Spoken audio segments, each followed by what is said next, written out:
Links to previous episodes are given in the video description, so don't forget to like, subscribe and share the video. The Alpha's Orphan Daughter. Episode 8. Chapter 63. Alexei's POV. I can't believe how open Kara is with her emotions. The images that she is throwing my way are making it impossible for me not to rise to the occasion. I am glad that she can teleport us home, because right now, anyone who sees me will notice the issue I am currently dealing with.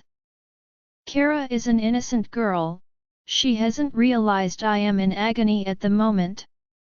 I am sure that after tonight, she probably will. I am glad she cannot wait any longer because she is all I have been dreaming about since I met her. We will be staying at the hospital until 6 p.m. when Dmitri comes to relieve me. We had decided that it would just be the two of us watching over Ivan until he woke up from his coma. We knew we could trust our fellow team members, but Ivan was like our brother. We would stand watch over him until he woke up. Dr. Gurin is making very sure that Ivan is well taken care of while he heals. The rest of the team is searching for Jana and Anika. I don't think they left the area. I think that Jana won't be leaving here until she has hurt or killed Kara. Jana's shooting Ivan was completely intentional. She clearly didn't want him to see a vision of what she was up to and wanted him out of the picture. We are all aware that she was trying to kill him. We are trying hard to figure out why, but so far, we have nothing that gives us even a hint of what she plans to do. The not knowing is the hardest part. Jackson had told me that they were pretty sure that Lena was the person who Jana was meeting with. Nadia had come over to Blackadder last night and confirmed that it was Lena as she recognized her scent. I don't know why Lena is throwing in with Jana, but it couldn't be for a good reason.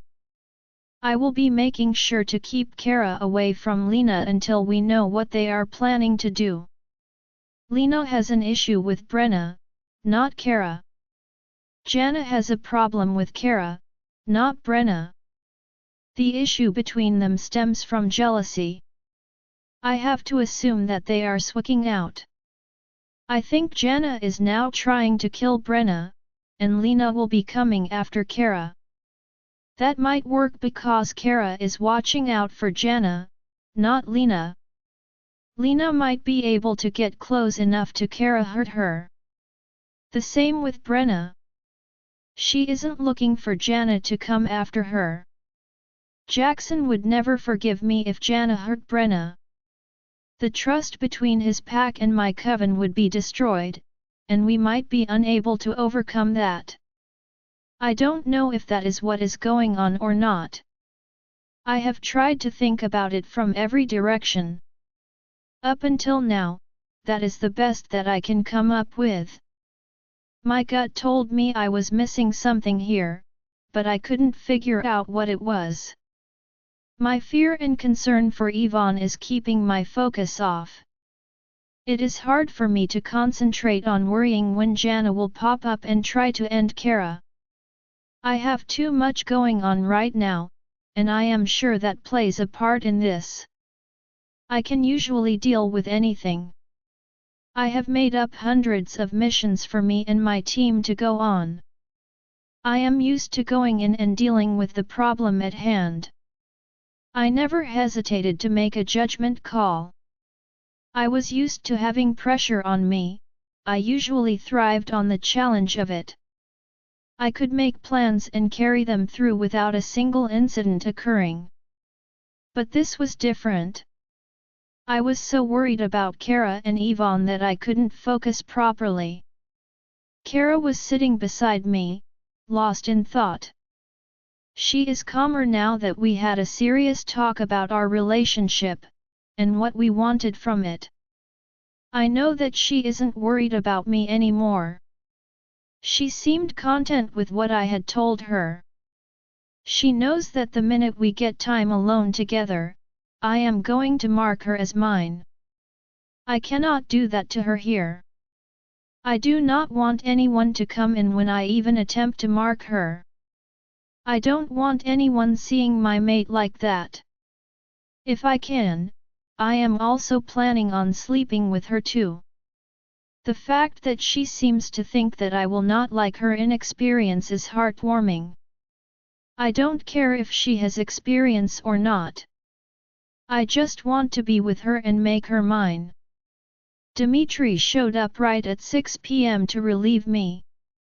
When he entered the room, he smiled at Kara and me sitting together on the couch. He looked over at Yvonne the next minute with the smile being wiped off his face. His concern for Yvonne was etched all over his face the moment he looked at him. "He is still not awake?" Dmitri asked. "Not yet, but Dr. Gurin is very optimistic that it will be soon. They are doing everything they can to help him," I responded. We all watched Yvonne for a few minutes before I spoke again. "Any leads on Jana and Anika? I know that they are still close." "I can feel it," I asked. "No, not yet. I think they are still around here, too. They didn't have any money to be able to go anywhere. I also think that someone is helping them. I pulled the team in, as trying to find them during the daytime wastes time. I am having them go out in teams of 2. I am leaving Adric in charge, at the moment. Kira came back with Blake to help us search.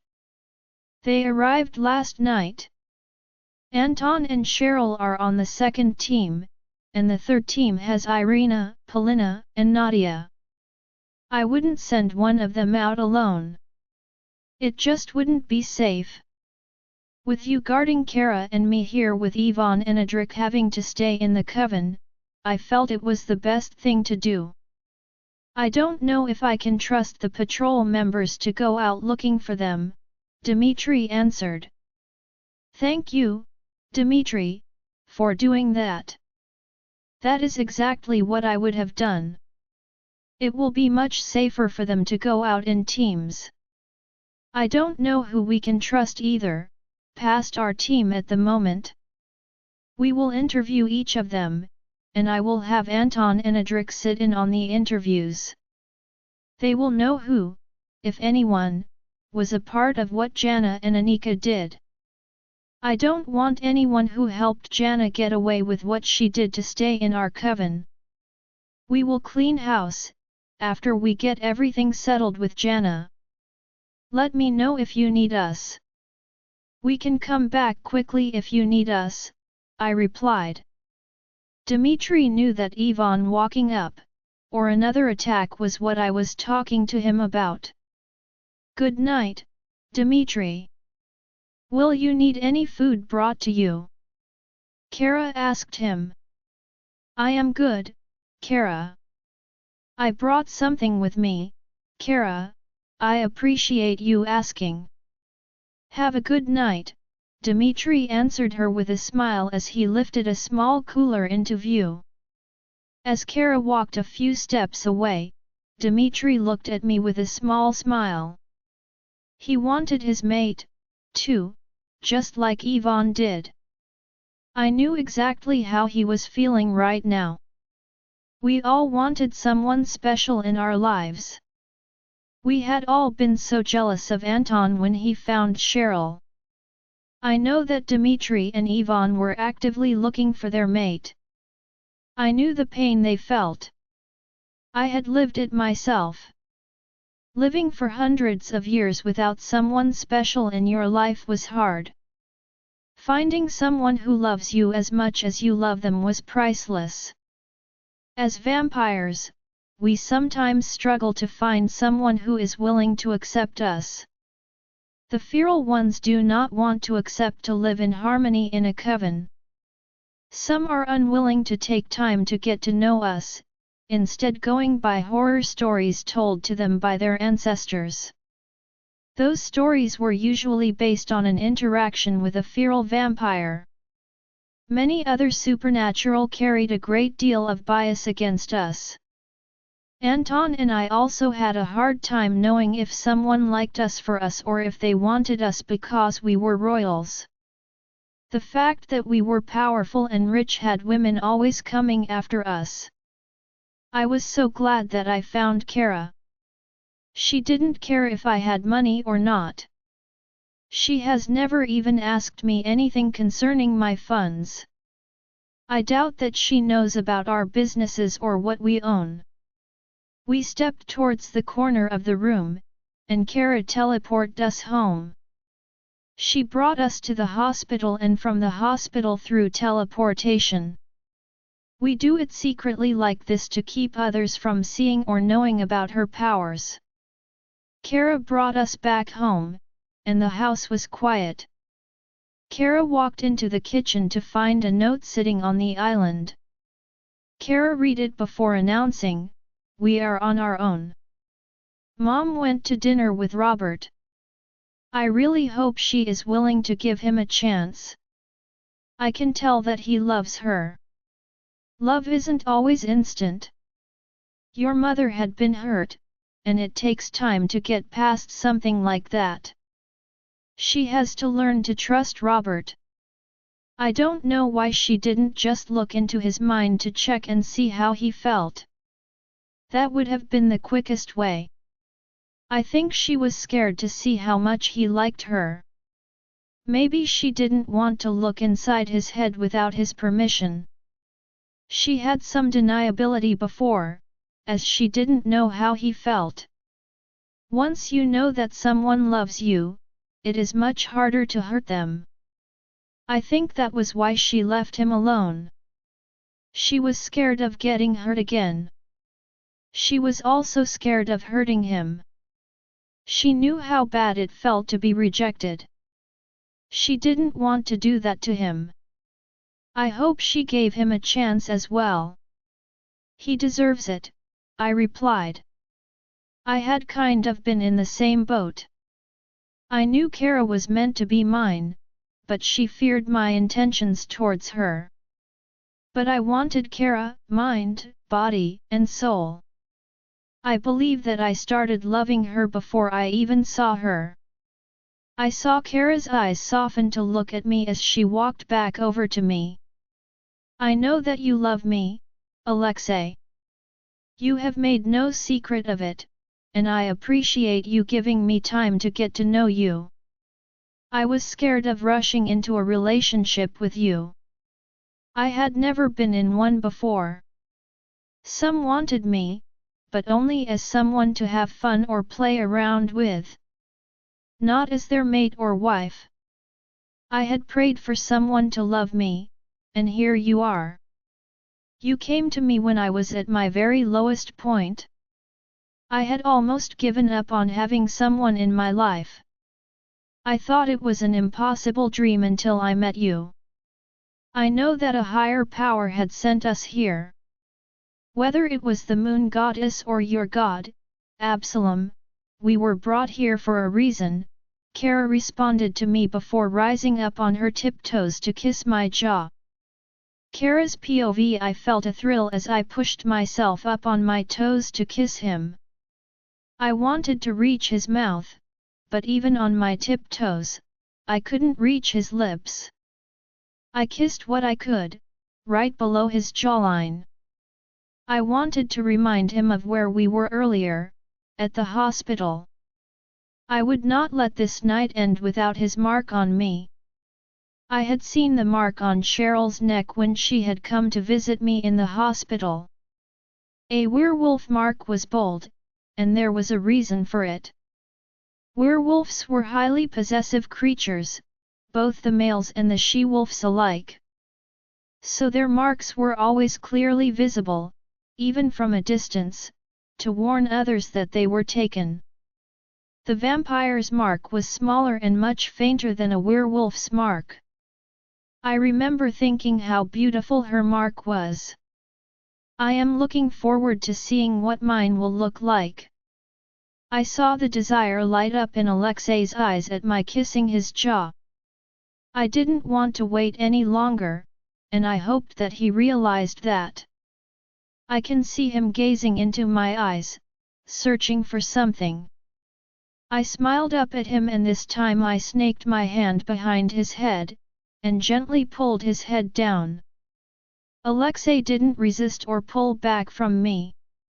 He let me control the kiss and wrapped his arms around my waist, pressing me closer to him with his hands open on the small of my back. My chest was pressed against him, and after a few minutes of me kissing him, he took over. It was like his control snapped, and he picked me up and walked over to the sofa. He sat down, and my legs were on either side of his. I was straddling him, but I wasn't embarrassed. I wanted this. I wanted to be with him. Alexei held me still, with his hands on my head, his fingers getting tangled up in my hair. It made the kiss more intense as I felt his passion increase. His kisses were passionate as if he couldn't get enough of me. I wanted more, too, and I couldn't resist moving against him to let him know that I wanted to go further. I heard a low growl come from his throat as I kept moving against him. I knew that he was not going to deny me tonight. He broke off the kiss and said, "Are you sure, Kara?" He kept his forehead against mine, and I knew he was just as affected by our kiss. "Yes, I want to be with you, Alexei. I'm yours," I told him in a breathless voice. He didn't waste time. He got up from the sofa, carrying me in his arms, and headed for the stairs. My legs were still wrapped around him, and I peppered kisses on his face as he carried me to my room. I used my legs to grip him tighter. I have never been this forward with anyone, but I am delighted at being able to get under his skin. His desire for me was evident, and I felt a little guilty for making him wait on me for so long. I just needed to know that he loved me and not just wanted me like the others at Kamaria. I wanted a love that would last a lifetime, and I am thankful to have found it in Alexei. Alexei locked the door behind him after entering my room and then let me slide down his body as he put me down. The love and lust he had in his eyes was obvious. "Are you positive that you are ready, Kara? This is it. Once I mark you, you will be mine forever," Alexei asked. His voice held pain as if he would be heartbroken if I changed my mind, but I would not be changing my mind tonight. "I am absolutely sure, Alexei. I want to be yours, and I want you to be mine until the end of time," I told him as I looked deep into his eyes and stroked the hair at his neck. I was more than ready to claim Alexei as mine for all the world to see. His smile of pure joy lit up my room. He dipped his head and started kissing me again. He broke the kiss off to tug his shirt over his head and pull me back toward him. I wrapped my arms around his neck as his kiss made me weak in the knees. I wanted everything that this man could give me. Alexei had been walking me backward towards the bed as he kissed me. When I felt the bed behind me, he broke off the kiss and then started to pull my t-shirt over my head. I stood there in my jeans and bra, looking up at him as he ran his eyes over me. "You are so beautiful, Kara," he told me, making me blush. I looked at his chest and was surprised to see how muscular he was. He didn't train like the pack did, but he clearly trained.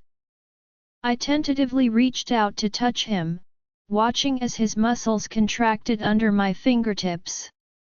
It seemed like my very touch caused him a great deal of pleasure. "I can feel a low connection between us. Not the major tingles between werewolf mates, but like a slight current that felt so good, I couldn't stop myself from placing my hand palm down on his pectoral muscles and sliding my hand down. I felt every ridge and plane on his chest and stomach, only stopping as I got to the top of his jeans. My hand resting on the top of his V-cut, too shy to continue on. I was waiting for him to let me know it was okay. I kept my eyes fixed on his chest as I waited to see what he would do next. Alexei's eyes blazed golden with desire. Alexei stood looking at me like I was a work of art. Like he had never seen anything so beautiful in his life. I have to admit that it was a confidence builder. I didn't feel shy in front of him anymore. He had validated me earlier, and he was doing so now. He climbed onto the bed with me. When he got to the top, I was shocked at how good it felt. Something so sensitive was still crying out for more, and he dove in to give me what I needed. My head was going from side to side on the pillow as I felt the most delicious feelings. He started using his fingers on me, and that made me ache even more. Something was building up inside me, and I knew that whatever it was would be big. I didn't have long to wait. I cried out as my legs shook and something washed over me. Alexei didn't let up. He kept sucking on it, and making it continue. I felt like I was out of control, but the pleasure was so intense I didn't really want it to end. I was still shaking when I felt Alexei get off the end of the bed and then come back to me. Alexei looked down at me, holding himself above me with one arm. He slid into me slowly while looking into my eyes. He pulled back a little and then moved swiftly into me. I whimpered at the intrusion, but he kissed my face. He started speaking gently to me and telling me how much he loved me. The pain passed pretty quickly, and I moved forward towards him instinctively as he smiled down at me and kissed me one more time before bracing himself on both arms and moving again. This felt good, really good. I felt full and wanted him to do more, but I didn't know how to express it. I felt upset that I didn't know how to verbalize what it was that I wanted. I felt like my inexperience was showing, and I was letting him down now. I wanted to feel that feeling I felt earlier again. I was just too embarrassed to ask.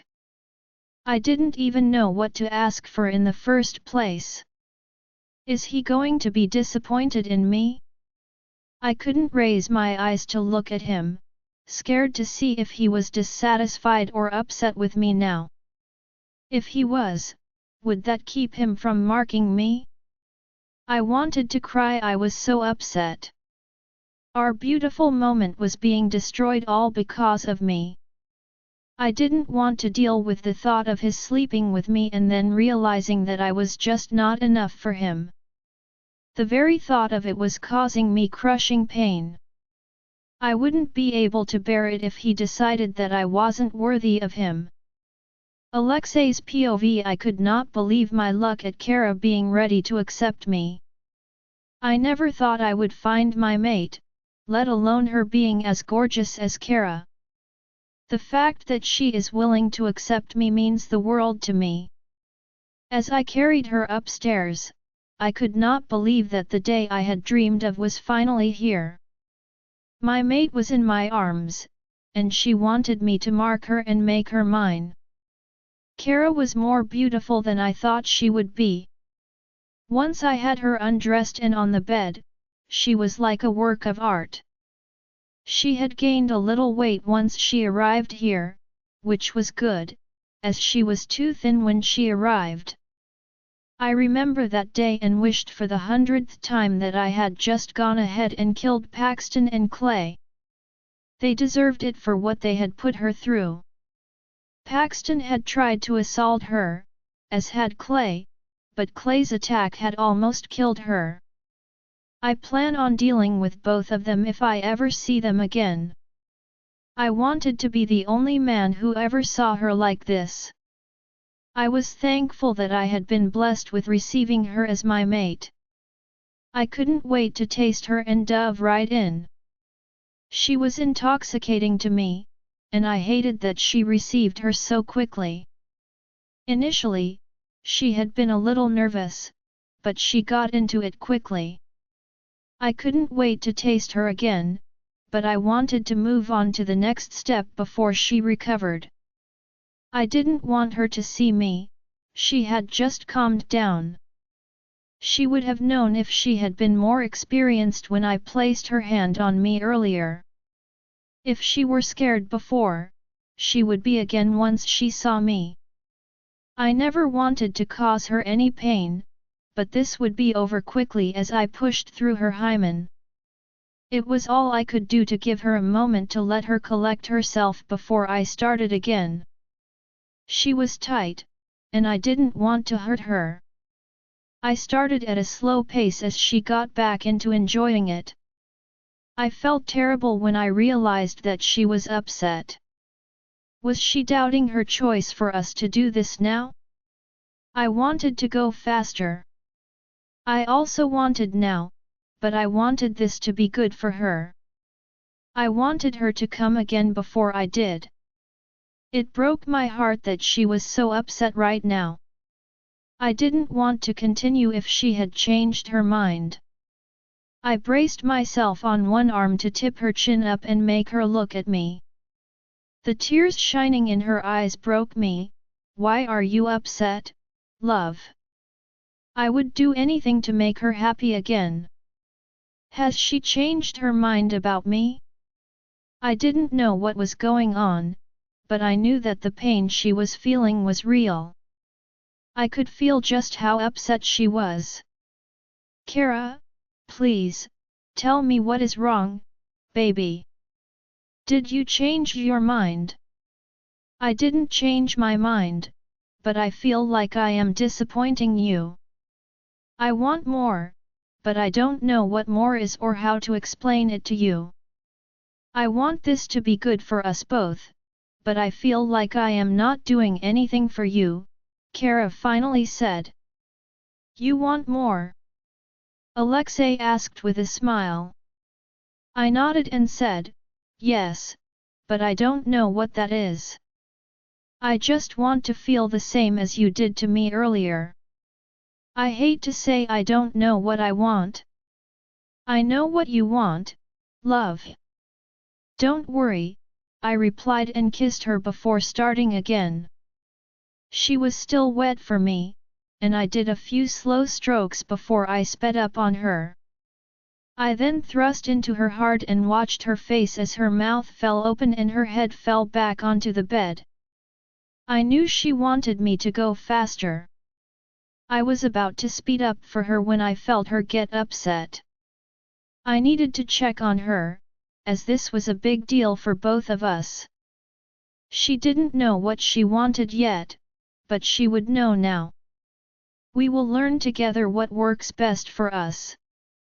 Her moans and gasps were music to my ears, making me become almost uncontrolled. I had never felt like this before, not with anyone. Being with Kara was a completely different level, no one else had ever come close to what I was feeling tonight. I wanted her to enjoy this as much as I did. I was praying that soon I would see Kara pregnant with my baby. She will be gorgeous, and I couldn't wait to make that a reality. I kissed her shoulder and whispered, Kara, you are my forever love. No one can ever replace you in my heart. She turned her head to look back at me and asked, I didn't disappoint you. I could hear the wavering in her voice. She was still worried about me not wanting her. I needed to set her mind at ease. My love, you could never disappoint me. You are the kindest, most loving person that I have ever met. I think that you care about others, especially your sisters, more than yourself. I won the jackpot being given such a wonderful mate. Don't ever doubt my love for you. If you don't believe anything else, believe that. You hold my heart in the palm of your hand, it belongs only to you. I plan on making sure you understand the depth of love that I have for you over the next few centuries, I replied as I slid my hand up her arm. I brought her hand back to my lips to kiss her wrist. I hope she never feels unworthy. If anything, I feel unworthy of her love. I love you too, Alexei. I don't ever want to know how it feels to live without you, Kara told me. She was finally content, and her breathing evened out. I loved having her body lying next to mine. I just hated that I couldn't watch her sleeping as I was behind her. I will make sure to sleep facing her next time. We have our whole lives to be together like this. I knew that I would never tire of looking at the love of my life. I pulled her tighter to me as if she would disappear if I let her go. I managed to drift off for an hour's nap after watching over her for a while. I was woken up by feeling Kara's body trembling. She was having a nightmare, and it was a bad one. Don't hurt me, Lisa. I didn't do anything wrong. No. No, please, don't hurt me, Kara cried out before she suddenly screamed and jolted awake. Her breathing was erratic, and she looked around the room in fear before she laid back down. I had had time trying to comfort her as the nightmare had progressed quickly. Are you okay, Kara? I asked with concern. I guess these rooms are soundproof, as I had never heard of her having one of these nightmares before.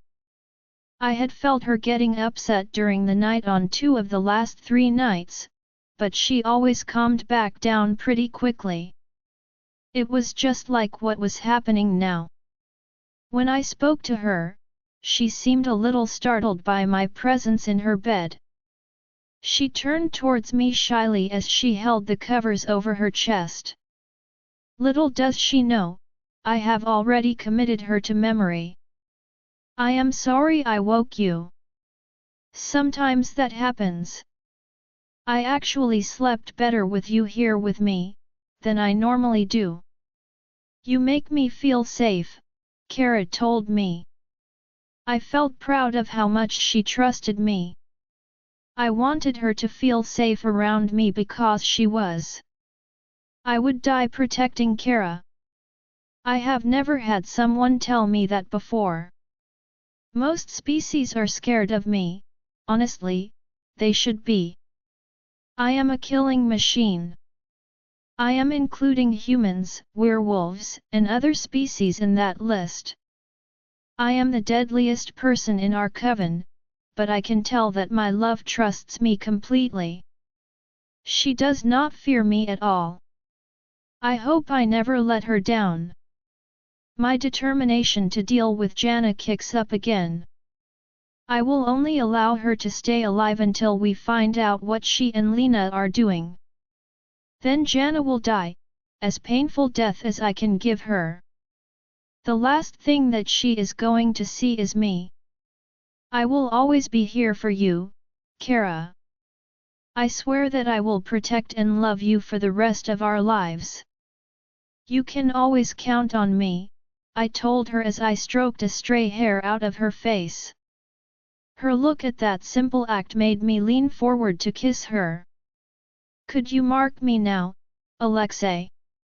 Kara asked. Of course, Kara. Anything for you, I replied. I sat up and got closer to her. She tilted her head, giving me full access to her neck. Her absolute trust in me was evident as she held her hair back for me to mark her. I let my fangs drop right before I bit into her. She gave a small gasp at receiving the bite but didn't cry out. She was happy that I was claiming her as mine. I have heard that witches can also claim their mates. I fully intend on having Kara mark me in return tomorrow. I want everyone to know that she is mine, and I am hers. I adore this woman. There is no more perfect woman in the entire world in my eyes. She managed to fill my heart when there was nothing but coldness in there. I now live for her, my family, and my coven. I hope Jana realizes what she has done by threatening Kara, because I will never let her live a happy life. I will hunt her or anyone else that wants to hurt Kara down. I will happily do that until there is no longer a threat against my Kara. Lena's POV. Ever since I was questioned, I feel like I am being watched. I would have probably been caught by surprise if Corey hadn't informed me that she had been taken to be interviewed and I was next. I had time to think up what I would say as I was escorted to the interview room. I know I had done well. If I hadn't, then I would have been put in a cell. It would have all been over. I have been getting the feeling of being watched. Every time I looked around, no one was looking at me or acting suspiciously. I needed to call Paxton and update him on what happened. I'm not going to tell him that Jana shot anyone because I don't know for sure that she did. It was just a rumor right now. I do know that we can't do this without her, and she needs to get out of here. She will be Paxton's problem from now on, and I couldn't care less about it. We have to have help to make this happen. I know I can't do it without her and Anika's help. I am more nervous about having to go see the Dark Witch. Jana is scared of her. If Jana is scared of her, then I am terrified to deal with her. Plus, the amount is too high. I already know that Paxton is going to balk at it. This is the part that I hate. I have to be the one to speak to Jana. I also have to be the one to speak with Paxton. I have to deal with them getting annoyed off by what I am telling them. When I asked Paxton for either money or to take Jana in, he was annoyed about what I had asked. He knew without their help, he couldn't get what he wanted. I headed to the gate and played 20 questions about where I was going when I left the pack. Security had been higher since Paxton had come here demanding we return his pack members. I answered all his questions, and he patted the roof of my car to let me know I could go. I watched behind me for the next 5 miles to ensure I was not being followed. I had put a bag under my seat, and I would return with it in my passenger seat, as I had told them I was leaving to go get a dress for the Luna ceremony. I knew that everything I did would be scrutinized from now on. I had to make sure that I was only gone for a short time. I knew that now that I had been interviewed when the kidnapping occurred, I would be the #1 suspect. That means I can only help them get the third person to the wall, and I would come back quickly. I did know that I needed to wear another dress over mine. I wouldn't be getting picked up by the cameras on the top of the walls. It didn't matter if Anika and Jana did. They were leaving here with them. I would stay here, and I couldn't afford to get caught. Especially not when I was close to achieving my dreams of being with Jackson. I won't let anything get in my way. If I need to see a Dark Witch, I will. But I won't be happy about it. I went to park in my usual place and made the call. No one was near me, and I could talk in peace. I pulled the bag out from under my seat and placed it in the passenger seat. I didn't want to forget about it. It showed that I really had gone shopping while I was gone. Paxton answered on the third ring. I had texted him last night to expect my call around 11 AM or so. It was hard knowing when I could get free of the pack. He was just as abrupt as he always was. "You're late," he said. "It is hard getting out of the pack these days, Alpha Paxton. Security has been increased after you came to get your pack members back. Since Alexei kicked Jana and Anika out of the coven, things have gotten even tighter at Blackadder. I can't see that slowing down until after the Luna ceremony," I replied calmly. There was no way that I would mention my being interviewed or anything about what Jana had done to get kicked out of the coven. It was better to leave that out of it, as it would only cause him to worry even more. At the very least, it would affect his trust in me to get this done. Another voice, much calmer than Paxton, came through my phone. "We understand how hard it is for you to leave your pack to come and update us. Paxton is just a little anxious. Can you tell me what you came up with to get the three of them to the wall? I know none of us want to make a mistake about what we need to do. I have spent the last few days figuring it out. Jana wanted me to contact a dark witch to ensure Kara was knocked out, too. The issue is that the dark witch wants $10,000 to help us. I started to ask for the funds before Paxton blew up on me. No. I am not a bank, Lena. I am already having to build not one but 2 new homes. That is already a great deal of money. I am unhappy about you asking for more when I am already doing so much. Do not call asking for money again. Now, go on with your plan to get them to us. I know that you told us to park 3/4 of a mile away from the gate. That is a good idea. I don't want to have to pass the gate and potentially get caught. Best to be on the city side of it, like you suggested, and leave as quickly as we can. I remember that you will have the spot we need to park spray painted with a black dot. We will wait for you there. I need to warn you again, Lena. Do not double-cross me. I may go down, but I promise you that it will be the last thing you do," Paxton growled out. "Look, I am sticking my neck out too, Paxton. I am getting you the woman you love back and 2 more for your ranked wolves to take as their chosen mates. Don't forget that 2 of them are Luna's, one of which is mine. As you know, the cost of treason is steep. So, this whole thing is very stressful to me. I am taking a great risk to get this done.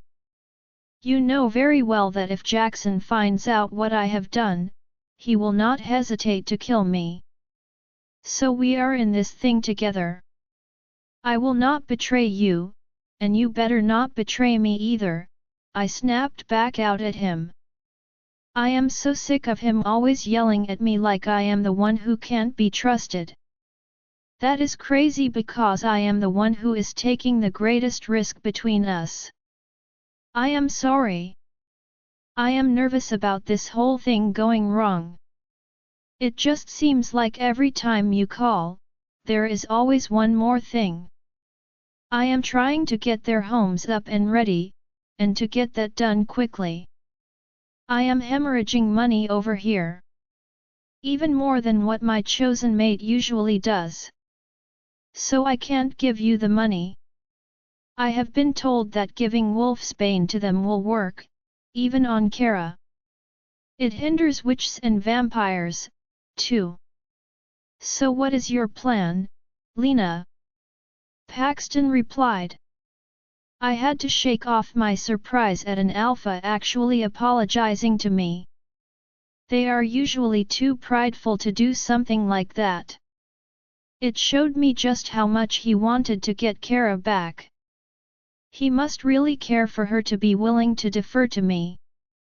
I will have someone take drinks to the Alpha Suite about 30 minutes before they are scheduled to come down. Hopefully, they will have just enough to make them easy to control. I do not have access to the Alpha floor to go up to get them. I will have to wait until they come down to catch them. We will have to knock out the 3 women who I know will be with them, Cheryl, Raven, and Zayers. Once we get them dealt with, Kara, Brenna, and Luna should be much easier to handle. I will also have the punch at the event spiked with Wolfsbane as well. I just need their instincts off so we can get the girls out of the pack, I told him. Don't give them too much. It could harm them, Paxton interrupted with concern evident in his voice. I will put more in the punch at the ceremony, but not enough to endanger anyone. I just need them a little off so you can get to the airfield to get away. I will put them in my car and drive to the closest point in the woods. That way, we will only have to carry them for half a mile to get to you. That way, I can also return to the party, and only be gone for 10 minutes. I need to have an alibi in place, as Jackson will lose it when he finds out his mate is gone. I can't afford for him to lose control and kill me. I will make sure that a higher-up is aware of my presence and can vouch for me. I will pick up the Wolfsbane this afternoon when I help my father rotate the ammunition. I will grab 2 large vials instead of 1 to ensure I can get this done, I advised them. I think that is a good plan, Lena. That should work, and we will all get what we want out of doing this. I hope that Jackson can truly see your value as he recovers from losing his mate. All you need to do now is make sure that you can get the Wolfsbane without being caught. One day, I can pay you for the help you provided us. I believe that this is our last call, as it is Saturday. We will be there in place at 8:15 p.m. on Wednesday, as the sun goes down. I know the ceremony is supposed to start at 9. That gives you a small window of time to get it done, Paxton replied. One more thing. No one is allowed to leave the pack on the day of the ceremony. I can't pick Jana and Anika. Is it possible for you to pick them up and bring them here? They can't be exposed to direct sunlight. They can cover up with a blanket on the way here, but I have to have them in order to get this done. I can text you their location, and you can text them once you arrive, I asked. I waited until the end because I knew they would not be happy about me asking them to do this. They will have to get over it, as they are letting them come live in their pack. I can't leave to go get them, so we don't have a choice here. Fine, I guess we have to pick them up. Tell them that we'll be there at dusk. Go ahead and text me their location, Paxton finally replied. Brenna's POV. I have been feeling off for a little while. I take Saturdays and Sundays off from training classes to spend time with Jackson. Unless it is an emergency, he doesn't go into the office on weekends. So, today, he was with me when I got sick right after breakfast. We were eating with his family when it happened. When I came out of the restroom in the lobby of the pack house, Raven and Jackson were standing there waiting for me. Jackson's eyes were filled with worry as he pulled me to his chest and gave me a kiss on the top of my head. Are you okay, baby? Do you want to go to the doctor? You have been feeling a little bad for over a week now, Jackson asked. I think she is less sick and more expecting the next alpha, Raven quietly announced. I felt a small shock run through me. I assumed it would be a little longer down the road before we had a child. Don't get me wrong, I absolutely wanted one. I just hadn't been thinking about it lately. I was getting acclimated to the new pack. Learning who people were and supporting Kara as she learns her craft. I was honestly surprised, as this was a little unexpected. We hadn't really sat down to talk about it. Lately the conversation had just been about my Luna ceremony. I glanced up to see how Jackson felt about the bomb his mother just dropped on us.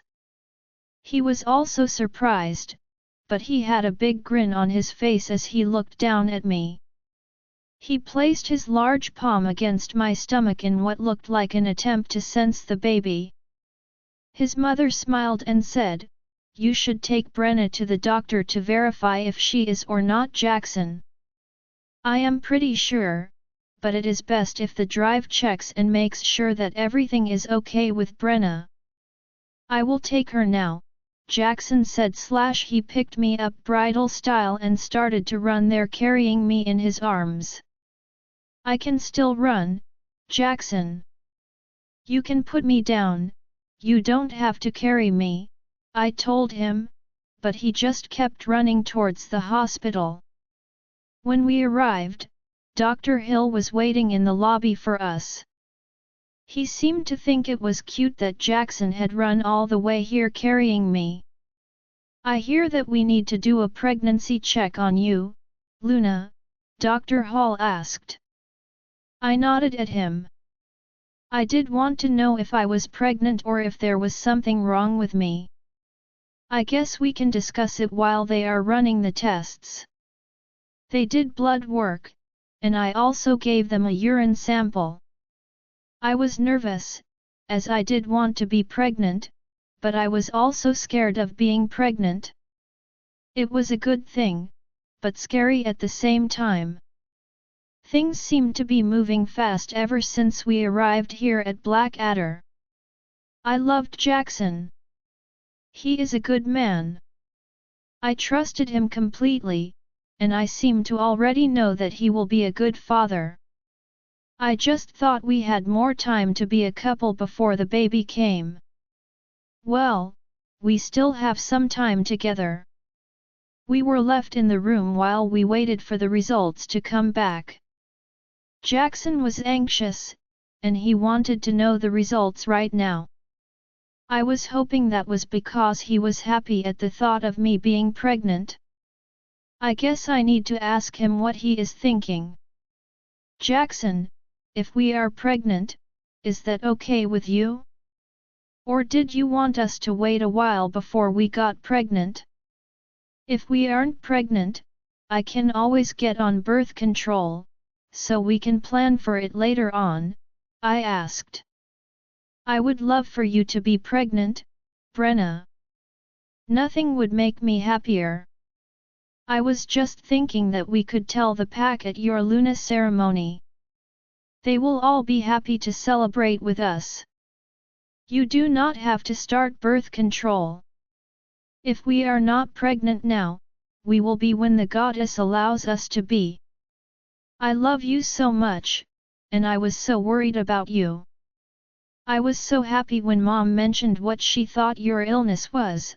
I cannot wait to watch you grow larger as you carry our child. Mom's had 6 pregnancies, so I am pretty sure she knows the signs very well," Jackson replied. "I am happy that he will be good no matter what happens today. I would love to bear his pup. Either now or in the future. I just couldn't help but be a little nervous. This is when you look to your mother for help and support. She would teach me what I needed to know about babies and what to do once our little one arrived. I can't help but miss her even more at the thought of it." My hate for Paxton and his ranked men grew. I wish I could kill them for what they have done to my sisters and me. They have robbed us of having this special bonding experience with our parents. They kept my parents from ever getting to see their grandpups as we each gave birth. I can't ever forgive them for what they have done. I snuggled into Jackson's arms and closed my eyes to calm myself down. I was so upset right now, not for the pregnancy, but for taking my parents away from all of us. Lena would need the same advice as I would. I was so frustrated at what he and his men had so cold-heartedly decided to do, and for what, just because they lusted after us. How could they have gotten away with killing 2 innocent people with no punishment? The council was going to drop their investigation, as they had no evidence to be able to go after them. Paxton better hope he never comes back here, because I swear that I will kill him if he does. Baby, I can feel how upset you are, but you have to calm down. This close to you, I can tell that your scent is slightly different. I believe you are carrying my pup. I can tell why you are upset. I know that you have every right to be furious. The council is lazy and blatantly refuses to come here and look at Kara's memories. They said that it was hearsay, not actual evidence. Kara is a witch and also a daughter of the deceased. They felt anything she showed them could be tampered with or inaccurate. I don't know what that said to make them back off, but I will go over their heads with this to the highest court if I need to. They may be in charge of our area, but Paxton and his men deserve to be punished for what they did. I promise you, Brenna. I will make sure they get what they deserve. I won't let them get away with it, Jackson told me as he held me to his chest and stroked my hair. I wrapped my arms around him and felt myself calm down as he soothed my frayed nerves. I needed him to be here with me. I knew that he was aware that Kara was not a liar. He saw how they were when they came here to get us. He knew why they had killed our parents. I love Jackson so much, and I cannot thank the goddess enough for making him mine. He is patient and kind, protective and intelligent. As far as I am concerned, he is the perfect man. I have never felt so safe in all my life. I loved my father, but he was not a kind man. He was mean and vindictive, wanting his rules followed to the letter. He was argumentative with anyone who disagreed with him. Goddess help you if you didn't comply with what he wanted you to do. I still miss him, but not his occasional explosions of anger. Whether in the home or out on the training field, it was never a fun experience. He was feared in our pack, and he would never have allowed Paxton or his men to take any of us as a chosen mate. Dad wanted us to know the love of a true mate, which was how we were raised. Dr. Hill entered the room a short time later with a smile on his face. It looks like you are pregnant, Lena. I want to be the first to congratulate you both on your first pup. I know the whole pack will be so excited to hear the wonderful news. The goddess has truly blessed you both, he announced. Thank you so much, Dr. Hill. Please keep this a secret. I want to announce it to the whole pack at the same time after the Luna ceremony is complete. We are very happy. Thank you for the well wishes, Jackson responded for us both. I was so happy to hear the news, but I was a little stunned. I placed my hands on my still flat stomach, and I have to admit I am overwhelmed. I can't wait to tell my sisters. I don't want to wait until Wednesday night with this very important news. Plus, we will have to tell Jackson's parents and family too, that was only fair. I know it is just a few days, but to me, it is a matter of respect to let them all know before the rest of the pack. How far along are we? I asked. We can pinpoint it more when we do an ultrasound here next month. But it looks like you are about 2 weeks, Dr. Hill replied. I couldn't hide the blush. It looks like Jackson got me pregnant the first day we met. It was like getting pregnant on your honeymoon for humans. I couldn't stop the blush from spreading. Now, my ears were warm. I looked up at Jackson, and he was so proud of himself. His chest seemed even bigger than it was before. Jackson was proud of getting me pregnant on the first try. The goddess obviously wanted us to have this pup. Jackson, I want to tell my sisters and your family about the baby. We can announce it to everyone else at the ceremony if that suits you. I asked him. Yes, I wanted to let my family know. Of course, you should tell your sisters. I want you to. The announcement at the Luna ceremony can fill in the rest of the pack on Wednesday, but we will not wait to bring our families the good news, Jackson told me. He was so excited he didn't know what to do first. He finally leaned down to give me a kiss and then bent down to my waist to say, I am your father. I hope you know that your mother and I already love you so much. I want you to grow big and strong, and we will see you in a few months. The loving and affectionate way he spoke to our baby was the sweetest thing I had ever heard in my life. Jackson was going to be an excellent father. As we walked out of the hospital to share the good news with our families, he was already online ordering books for them. I have never been happier, and I know that my life is only going to be even better in the future.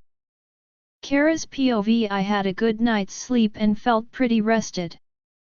When my blurry eyes finally focused and I saw the time, I woke up quickly. I have never slept in this late. I was wondering why the alarm on my phone didn't go off when I realized that an arm was pulling me into a hard chest. Last night came flashing back quickly, and my face warmed. I don't know why I was so shy. I know that Alexei had seen every square inch of me last night. But I can't help but feel a little shy now that I am not consumed by passion in the bright light of the morning. I turned your alarm off. Brenna texted that she was unwell and going to the doctor. So, since you didn't have training this morning, I was trying to let you get some more sleep. I just couldn't leave you, so Adrik is at the hospital for me. Alexei's voice was deeper in the morning, and it was doing things to me. Alexei turned me around to face him. He could probably feel that I was uncomfortable. I wanted to avoid looking at him, but my eyes were always drawn to him, no matter what. Are you not happy that I marked you, love? No, I wanted you to mark me, Alexei.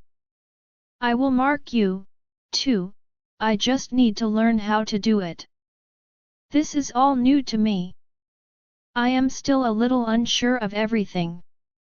I can feel how much you love me. It isn't your love that I doubt. I just don't know if your family will accept me, especially since I'm not a vampire. I know they would, if I had let you change me. Are you sure that they will if I stay a witch? I don't want to cause problems between you and your coven either, I asked him.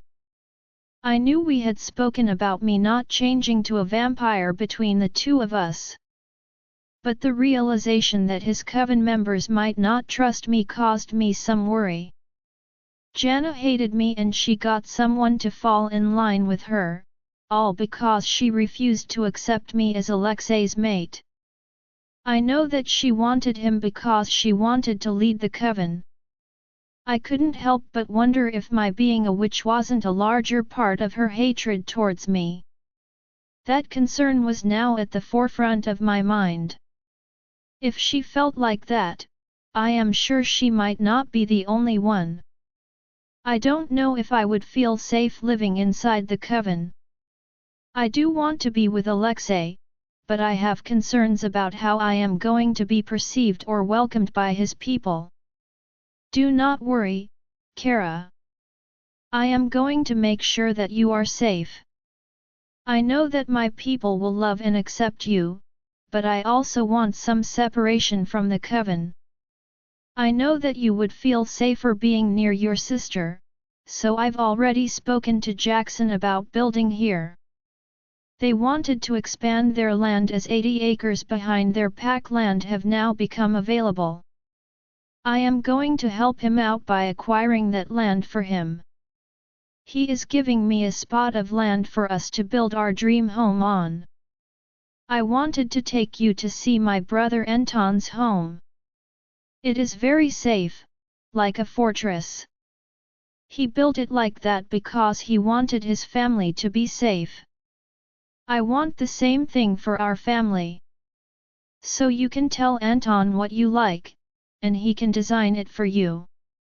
I just want you to be happy and safe, Alexei told me. I was stunned at what he was willing to do just to protect me. I didn't anticipate him wanting to build a home outside of his coven. Especially one being built just to ensure my safety, and our family's safety. I couldn't stop myself from leaning forward and kissing him as I wrapped my arms around him. I snuggled into him, thankful that I was given such a wonderful man. I could feel his emotions, and I was absolutely sure of his unwavering affection for me. Now that I am marked, I can feel his emotions. I know for a fact that Alexei would willingly risk his life to save mine. You don't have to build me a home, Alexei. I am happy to live where you are now. My training is going well and I am getting to be pretty strong. I can be on guard until I know that I am safe in the coven, I breathed out softly to him. I know that I don't have to build you a home. I want to. There is a difference. I want you and our children to always be safe inside our home. I want that space to be a comforting and happy place to raise our children. Do not worry about the cost, my brother and I could not spend all our money over several lifetimes.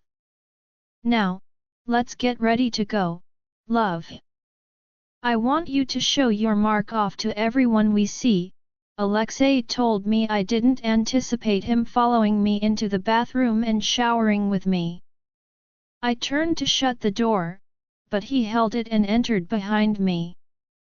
His desire for me was evident, and I felt the evidence of it pressing against my back. He grabbed some body wash and started to wash me. His hands went in slow circles. I couldn't stop the moan that escaped. He was making me ache for him. He rinsed me off and then turned me around to wash my back. He gave me a slow kiss as he got more body wash and hugged me to him to wash me in those agonizingly slow strokes. He lowered himself down to make sure that my legs were clean. I watched his eyes stay on mine. My fingers tugged his hair in my hands as I cried out his name. I released his hair as I tried to brace myself. I didn't want to fall, but he kept supporting me. Alexei gently lowered my leg down and lifted me up in his arms, cradling me to him and kissing me as he murmured sweet nothings in my ear. His loving words almost brought me to tears. He would switch from Russian to English. It did feel amazing, and I held onto the top of the shower stall to keep him from having to hold my full weight. Alexei started lifting and lowering me, and I helped out as I used my hands to help pull myself up and down. I was being driven mad with want for him, and I needed him to go faster.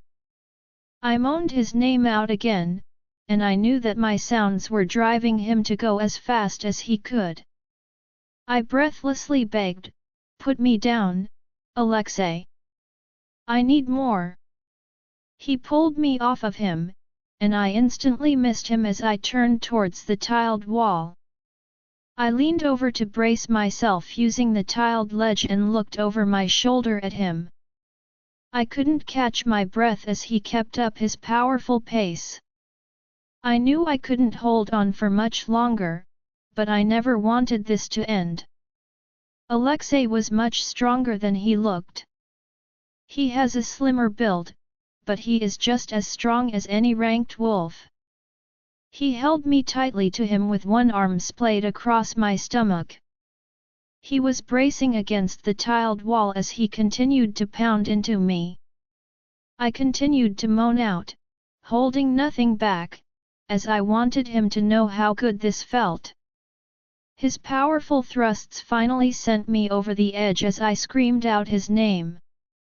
I heard his growl of pleasure rip out of him as he held me close. I could feel his body. I loved the feeling of his lips kissing my shoulder and whispering to me, "Ya ti bai li ubliu." He had said it to me several times in the last 12 hours. I loved hearing the words he was saying. I loved the way he said them in that husky deep voice even more. I washed my hair, as he washed his, and we rinsed off together. I started to condition my hair as he stepped out of the shower to dry off. I couldn't stop my eyes from trailing all over his body. His every move was like a caged animal. He should not be underestimated. His tanned muscles rippled on his back as he dried himself. He turned back towards me to continue to dry off when he caught me watching him. He gave me a wink that made my core ache. I rinsed my hair and got out of the shower. Alexei was there to give me a towel for my hair and then proceeded to dry me off with a second towel. I could really get used to this kind of attention. He quickly got me dried off and gave me a kiss before wrapping his towel around his waist. As I watched him walk to the door, I asked, "Where are you going?" "My clothes are in my room next door. I will bring it over here. I need to be by your side, even though it was just for one night. I can't sleep away from you ever again," Alexei replied as he opened the door. I could hear my mother downstairs speaking to someone. She is going to know the moment she sees my face. I guess the cat is about to be out of the bag. I am sure that when we both didn't come downstairs this morning, she probably suspected as much. I am sure it will be fine, she likes Alexei. It is a little too late now anyway, I am already marked. I already know in my heart that I can't be away from Alexei any more than he can be away from me. Say Iris POV. It seems like Kara and Alexei might have moved forward in their relationship as well. I am happy for them.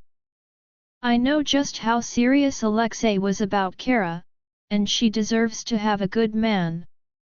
I am very happy myself, as Robert is a good man. He is dependable and strong, and I can feel the difference between him and James. I was only a plaything to James. It was a challenge.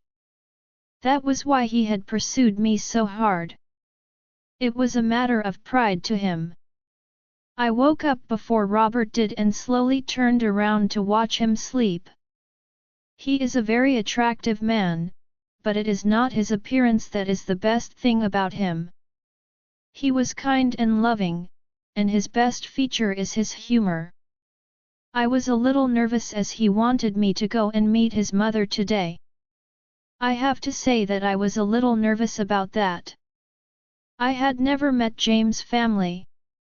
They lived in another pack, and he had never taken me there to meet them. It was the first red flag, and I stupidly ignored it. He also didn't take Kara there to meet them either. I am sure that in his heart, he knew that Kara would never be a wolf. He didn't really want to keep her. He did it only to hurt and try to control me. Believe me, he did hurt me. I refused to accept his offer of returning to my cottage in the woods for him to come and visit me. That wasn't going to happen. I wanted to be his mate, like he told me I was. He lied so smoothly to me that I never suspected a thing.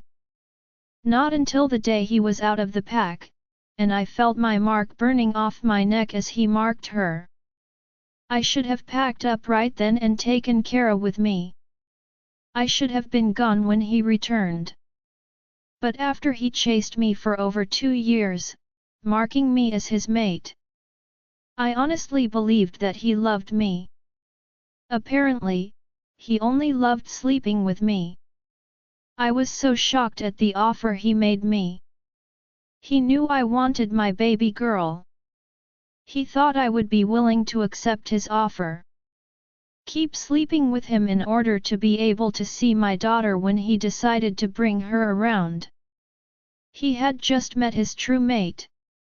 Just knowing that he was fine with cheating on her showed me exactly who he was that fateful day. I may not have any love lost for his mate Ellen, but she really deserved better than that. I was told that after I left, he stayed true to her. I guess he did have some sort of affection for me. I just wasn't going to lower myself to be blackmailed by someone so vile. Everything he told me had been a complete lie, but I was young and inexperienced. I had accepted it all at the time. I had been living on my own since 13 and had to teach myself how to cast spells. After I left Kamaria, I learned much more about how to be a witch. When I left, I took my mother's spell books. They had been passed down from her mother and had been in our family for several centuries. I was so caught up in my memories that I hadn't noticed Robert awake and watching me with concern. He took my hands in his and said, "I am here. I won't allow anyone to hurt you again." It was such a simple statement, but it moved me that he wanted me to know that he would always be there for me. I have to admit the care and concern that he had for me was unprecedented. I have had a lot of interest in the last 21 years, but I was never willing to open myself up to get involved with anyone else. I have guarded my heart so carefully for so long. I am so glad that Robert and his wolf were willing to knock my walls down and show me how much they truly cared. Let's get ready. I can't wait to introduce you to my parents today. Jackson gave me the day off, and I want to spend it with you. I would like to show you around the pack. That way, everyone knows that you are off limits, Robert announced with a smile. He got up from the bed and walked to the shower, and I enjoyed the view as he walked away. He is a glorious specimen of a werewolf, his muscles rippling with each step. He is stronger than James and is better than him in every way. As I heard the shower start, I got up and headed to shower with him. I was not going to miss this opportunity. By the time we were done, the water was getting cold. I just hoped that his parents liked me. I know some have had a bad experience with witches. I could see where this might not go my way, but I will not give him up. He is already in my heart. I refuse to let him go. Are you sure that they are ready to welcome us this early? I asked as we stepped up to his mother's home. It was just after 8 a.m., and I was a little nervous about what my reception might be. They are all here, and they want to meet you. They are going to love you, just like I do, Robert replied as he rang the doorbell and waited for the door to open. It wasn't long before the door flew open, and a set of twins with golden eyes were standing in front of us. They were adorable and had the widest smiles on their faces as they cried out, "Brother, you came!" They danced out to greet him with a hug and looked up at me with interest. "This is my mate, say Iris," Robert told them. Their eyes lit up as they immediately released Robert and came over to hug me. I was surprised at how happy they were to meet me. I could tell that they were more than vampires. They were obviously hybrids, and I sensed great power in them. Robert reached out to take my hand and laced his fingers through mine as he entered the home behind his younger siblings. There were several people seated at the table drinking coffee. I recognized the blonde woman at the table, from the hospital. She had visited Kara and been very kind to her, which made her a friend in my eyes. The adults stood up to greet me, and I saw 4 more children playing in the next room. A gorgeous redhead stood next to a man who was clearly Robert's father. He had the same strong build and dark brown hair as Robert. I noticed that his father has yellow eyes. It is odd that all 4 of them are clearly vampires. Robert had to have gotten his werewolf side from somewhere. It is wonderful that they were willing to find their true mates, even if they weren't a werewolf. It gives me hope that they will accept me as Robert's mate. The blonde lady came forward with her hand out towards me. "I am Cheryl. I am Robert's mother. I am very glad to meet you." She turned to smile at a blonde male stepping up to her side. She said, "This is my husband, Anton. I believe you already know his brother, Alexei." "I do. He is my daughter's mate." "It is a pleasure to meet you both," I smiled back at them. During the introductions, Robert had come to stand behind me, with his arms wrapped around my waist. I know that he is pushing out his aura, as I felt it myself. He is proud of me, and he is definitely sending out signals he wants them to like me too. "My name is Blake, I am Robert's father. This is my wife, Kira," Blake stated with a curious gaze aimed at me. I could tell that he used to be a werewolf. He still had a very strong build for a vampire. Dad used to be the alpha at Black Moon. Mom was his chosen mate. Kevin took over from him and is the current alpha now. My brother Kevin is mated to Kara's sister Lena, Robert explained to me. We heard that Alexei met his mate. We are so very happy for them. All of us have wanted someone special for a long time. Anton was the one who lucked out first with Cheryl. Then I found Blake, and now Alexei has found his mate.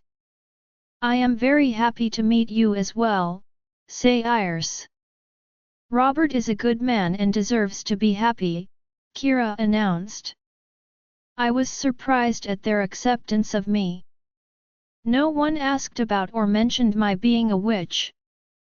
No one was rude, ugly, or skeptical about me being his fated mate. It was kind of strange, actually. I thought that this was going to be a very stressful introduction, especially since Robert was so much younger than I was. Yet, no one seemed to have a problem with it. It was almost as if they believed that nothing was better than a true mate. I guess since they had finally found their true mate, they were even willing to become a vampire to live out their lives together, and that level of love was beautiful to me. I will be doing the same for Robert as well. Spelling him, so we both live for centuries. I cannot bear to lose him, and I will do whatever is needed to make sure that he lives a long, happy life with me. Robert and I overslept a little this morning. Kara also got to rest this morning because Brenna had cancelled to go to the doctor. I enjoyed getting to meet everyone. They all seemed to be very pleasant. I am hoping that due to my daughter being mated with Alexei, this is going to be smooth sailing for me. I don't harbor any ill will toward any of them. But I know better than to drop my guard too soon. I get to meet all the children. Cheryl and Anton have 5-year-old twins, Maxim and Milena. A 3-year-old son, Boris Nikolai, and a 1-year-old daughter, Risa. Blake and Kira have a 4-year-old daughter, Aniat, and a 2-year-old son, Victor. Aniat was a miniature version of her mother. Her red hair was striking, and she had her father wrapped around her little finger. Victor was a quiet little boy, handsome just like his father, Blake, and brother, Robert. He also had dark hair, but both children had the same amber-yellow eyes as their parents. I felt my eyes get damp at the thought of having such a cute little boy. It hit me that I was going to have to tell Kara. I wanted her to hear that Robert was my mate from me. I am pretty sure she is going to be happy about it. That is, right up until she realizes the possibility of our both being pregnant at the same time.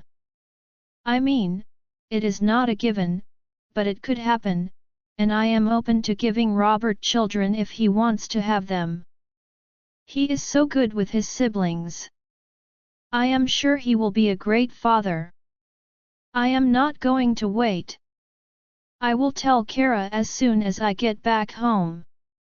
Paxton's POV. I am still annoyed about Lena acting like I am made of money. I am already doing enough here as it is. She really has some nerve in asking me to do anything more. I know she is sticking her neck out to help us get them back. It is risky, but I knew Lena wasn't doing it out of the kindness of her heart. She wanted Jackson badly. She really reminds me of Lisa, a lot. That was not a good thing. Lisa had always portrayed herself as a kind person until I mated her. She has spent the last 3 years showing me just how wrong I had been. Rex had noted everything that Lena had told us. Right down to our having to interact with the vampires before we needed them. I didn't want to have to house them here, but Clay had already typed up contracts for them to sign. They will have to agree to follow rules while they are here. I built the house to have windows. I know that they will probably not be here for very long. I know for a fact that I do not want them to live here, but my hands are tied. I needed them to help us get Kara and her sisters back. But just because we needed them doesn't mean they have free rein to do whatever they wanted to here. If they hunt, they have to leave the pack land. They could not hunt within a mile of the pack, and they needed to learn the scent of our pack members. They needed to steer clear of them, as I would not allow them to scare my members any more than knowing that they lived here would do. It was cheaper to allow them to live here. My men will build it, it is part of what they do. Their house will be basic, strong, but not fancy. I am still having windows built on it. I know they didn't want them, but I am doing this for the next tenants. I have special shutters built on both the inside and outside of the windows, so the home can be dark, just as they requested. I just have a feeling that they will want to hang out here until the threat against them has passed. Then they will leave. Because I know as well as she does that Alexei will want to kill them both, because I would if it were me. I want to kill someone every time I think of Karam managing to escape. I still cannot believe that they had the nerve to do it. I know someone must have tipped them off, but I don't know how. I wish I knew, because I would honestly kill them for what they have done. If they hadn't run like they had, I wouldn't have had to chase them. I almost had them. I had Clay honking to warn them not to enter Blackadder. I was furious with them at the time and still am. I was just finishing up my work for the day when I heard a knock on the door. I already knew who it was, as I had scented her before she knocked. I didn't have time for this. I was completely done with her, and I had told her that. But she was my Luna, and I didn't want to fight with her now. Not with it being so close to getting Kara back.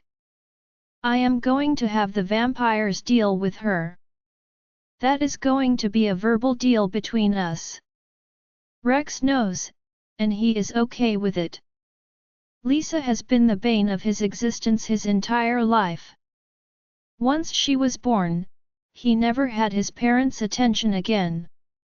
He was 1 year old when she was born. Their perfect princess was doted on by her mother and father from the day she was born.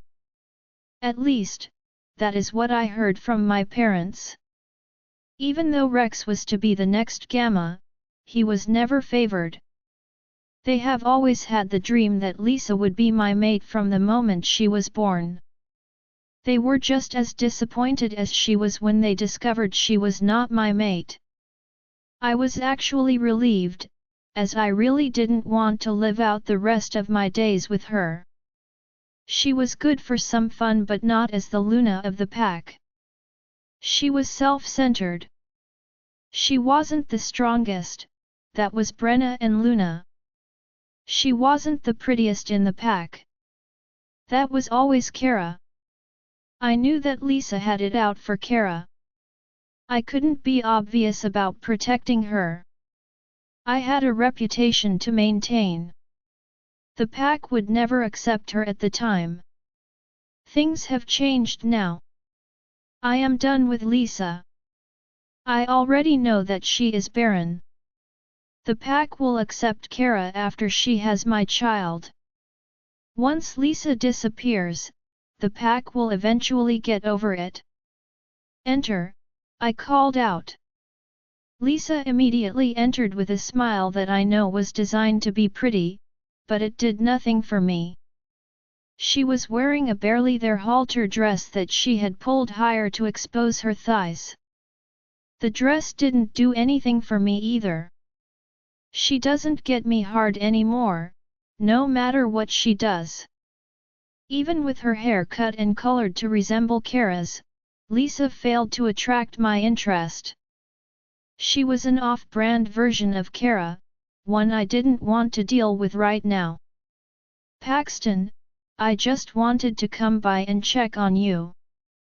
You are always locked in your office, and I miss you, Lisa purred into my ear as she stood behind me and tried to massage my shoulders. Lisa, I don't have time for this. I really don't. I need to speak to Clay and Rex soon, as we have a meeting in 10 minutes, I growled out at her as I glanced at the watch on my wrist. I did have a meeting with them, but I didn't want her to stay here and listen to what we were about to say. We were not going to be discussing pack business. We were going to go over the plan and make a few plans of our own. I was worried that we were walking into a trap. I need to have some insurance so we can get through it. We can get it done in 10, Paxton. I am ready to go. She raised her dress to show me she wasn't wearing any underwear, not even her usual thong. Sorry, Lisa. I'm not interested. I have work to do, I told her. I could see the anger shining in her eyes when I refused her blatant offer. Why are you suddenly not interested in me anymore, Paxton? I love you. I have done everything you have ever asked of me. I need you to help me create your child. There may be some complications. I don't think that I can get pregnant the old-fashioned way. Are you at least willing to provide sperm for me to try IVF? Lisa asked me. Lisa, if you knew that we wouldn't be able to get pregnant the natural way, why did you come in here trying to seduce me? I don't want to do IVF with you. I have already decided who I want to have my children with. I gave you over 1,000 opportunities to get pregnant, but you never did. I don't believe that is on me, my wolf. Mace says that the problem lies with you. I did try, Lisa, over and over again. You know I needed an heir. Don't try to lay blame at my doorstep. You have cheated on me several times. In fact, you do it every single time you leave this pack. You must think I am an imbecile or something if you think I didn't realize that, I replied. I may have strayed, but you need to admit that you never loved me, Paxton. You have strayed, too, so what? I knew that it was always that which you held in your heart. I saw how you looked at her. I want you to know that you are the reason Kara got hurt. The more you gazed at her with love, the angrier I got. I almost wished she was here to take my anger out on now. Look, Paxton, she is gone, and I am your Lena. I won't let her take my place. You either get me pregnant, or no one will carry your child. Anyone who volunteers to be with you and bear your pups will be dealt with. I don't care what you want. You made me your Luna. So, just get over it. I am here and willing. Kara is not. I will never voluntarily step down. You can dream on if you think that will ever happen, Lisa snarled at me as she yanked her dress down. Being with you has never been a dream of mine, Lisa. I just managed to accept it because I thought I was protecting Kara. I am glad you never got pregnant. I would hate to think of you having my baby. Only Kara is qualified to bear my children and believe me, she will. I don't care what you do. You can go up to our room and sulk, but I refuse to assist you in bearing my children, I told her. I dug the knife in as hard as I could. She would never leave my office if I didn't do just that. She will only leave if you squash her affection like a bug. I watched as the fire flared up in her eyes. She was furious, and I could tell that she was not going to let this go. I could see it shining in her eyes. Just you wait, Paxton. I swear to you that I will never allow you to leave me. I also won't allow you to live a happy life with Kara. I would kill her way before that happened. I don't care what you want, Paxton. Your life is mine now. You won't get to live a happy life and just leave me behind. Everything that I have ever done has been on a path to exactly where I am. I won't allow you or anyone else to take my title away from me. We are in this together one way or another, it will always be just you and me. I will be the only one to bear your pup, or you won't have any. I promise you if anyone else tries to, I will kill them and they are carrying inside of them, Lisa tells me before her laughter fills the room. Her mind has clearly snapped. She kept laughing as she exited my office. She is very serious about doing just that. I need to make sure that Kara is kept safe from Lisa. It will be much easier to remove Lisa from her position, by showing the council how she truly acts. Her eerie laughter still floats in the air long after she walked away. I know Lisa, she is absolutely serious about what she just said. I am going to speak to the vampires when we pick them up. I don't think that it will be too hard to give them a toy to play with, as Lisa is becoming dangerous now. I won't allow her to hurt Kara or my pup. I started working on a new plan of action. I will deal with Lisa very soon. Lisa isn't in charge here, I am. It's time for me to remind her of that. Lena's POV Sunday, 3 more days until the Luna ceremony. I had taken Jana and Anika to a motel on the city's outskirts the day after they were banished. It wasn't a great place, but at least they each had a bed. I had to go to the store and get them the light-canceling drapes for them to be safe from the sunlight. I bought a cover that people hang in their backyards to create a sunshade to sit in to protect them from the sun. That made it easier for them to travel with, as the sun would have burned them. I paid for the room for a week and told them that we didn't need the room to be cleaned, just fresh towels brought to the room daily. I hated that they demanded my ID and rented the room in my name. That was proof that I was involved. I hated the evidence building up against me. This was not what I had planned. I wanted Jana and Anika to stay where they were, not mess around and get kicked out of their coven. I had no idea that Jana even had a gun, let alone was ruthless enough to kill someone. I had heard the rumors and knew that he was still in a coma. They were hunting for them, but closer to Blackadder. They would have been here, except I drove them to the city. I was glad I did that now, as Paxton could pick them up on their way here.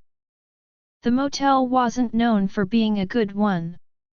It was the kind of place that people could rent by the hour, so it was a hot spot. The good part about it was that the rooms were actually clean, and the linens changed regularly. I didn't want to go into the room, but I had to speak to them about what they would need for the week. The grins they gave me actually worried me. Anika's words were scary. "We can take it from here, Lena. Don't worry about having to come here to take care of us.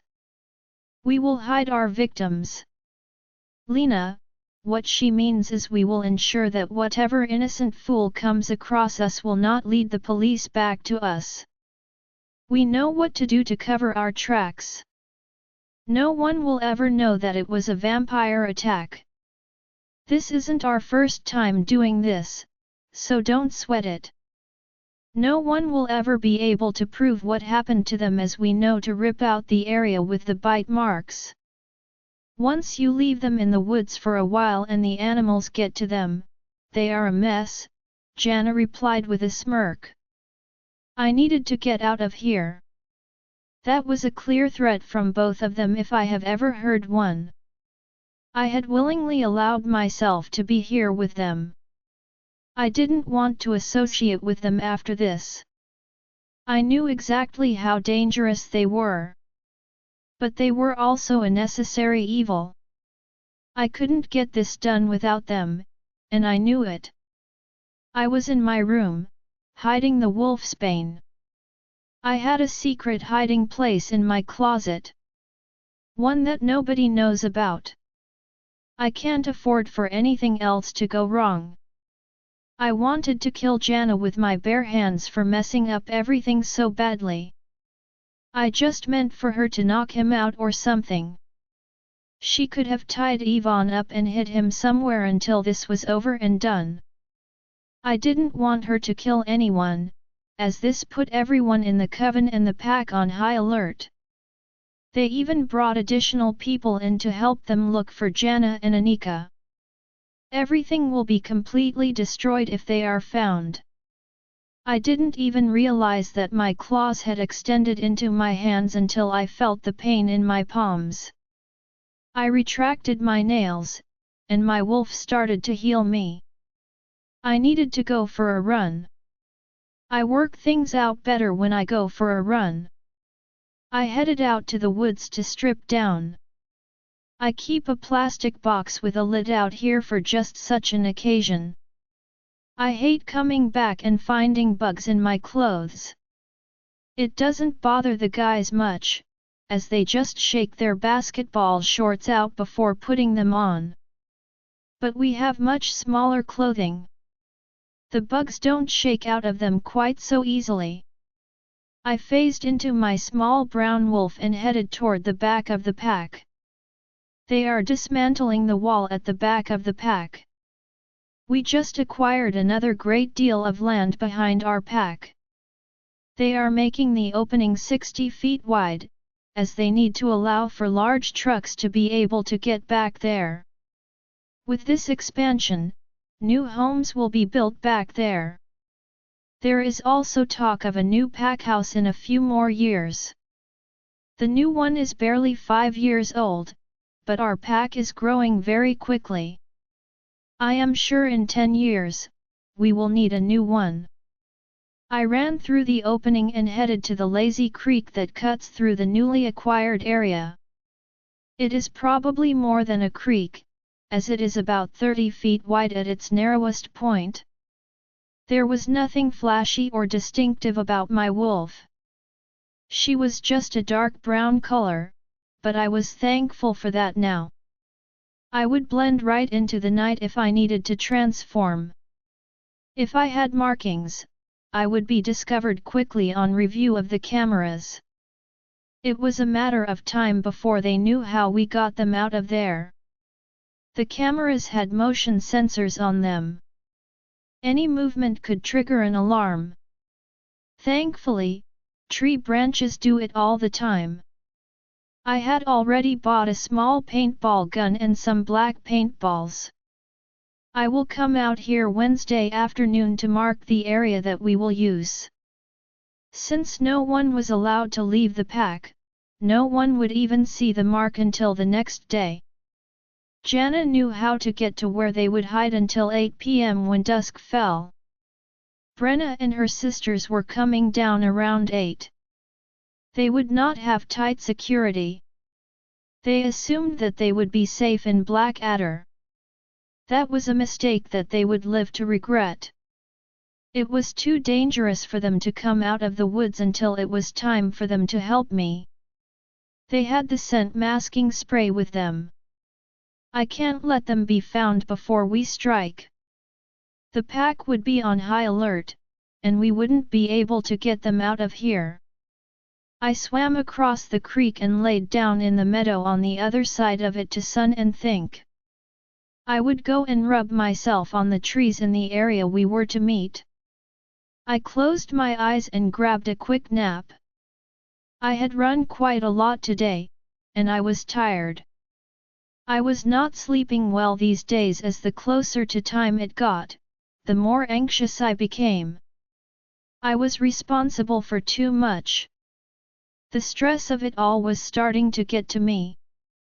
Once we dealt with everyone and got Kara and her sisters into my vehicle, the hard part would be over. I was going to park in a blind spot and had everything marked out. We would put them in a large rolling laundry bin to get them to my car. No one could prove I had anything to do with this. I needed the rest, and I enjoyed the freedom of not being watched. I felt like I was always being followed or observed all the time now. I chased a rabbit, grabbing lunch before returning to the pack. The swim back across the creek had me clean again. My wolf was telling me over and over again that this was a bad idea. I knew it was too, but it was too late now. She actually wanted her mate, but she couldn't lie and say that she didn't want to sleep with Jackson and his wolf, Ark. She would be a liar if she disagreed. I wish it were Tuesday. I wanted this to be over and done with soon. I was worried that the wolf's bane would be noticed as missing before I could use it. I was worried Jana and Anika would be found. I was worried that I would be caught. So many things can go wrong in the short amount of time we have. I was way too stressed out. I caught the scent of one of the warriors I like to mess around with nearby. He stood there in the woods in his wolf form. He was a mixture of light and dark gray in his fur, with a few patches of white and black. He stood there, letting me catch his scent, and the offer he sent me was clear. How could I turn it down? I didn't phase back, as I was on a timeline. We would allow our wolves to get theirs, too, this way. We went further back into a darker area before he pounced on me and held me still with his front paws as he slammed into me. I liked this both in my human form and my wolf form. It was more intimate in my wolf form, as he wouldn't just leave. We would be knotted together until it released. I kind of liked him being tied to me despite our not being mates. Ian was attractive and good in bed. He had brown hair and blue eyes in his human form and was friends with my brother. He was my go-to guy, and I appreciated him getting my mind off the upcoming kidnapping. I did feel bad for Kara and Luna, but not for Brenna. I hope she suffers at Paxton's hands. He knew that she was the ringleader in getting them out of Kamaria. She may be Rex's chosen mate, but she would heal from her punishment. I almost hoped Paxton would beat her to death in his anger. I don't want to take the chance of her ever coming back here again.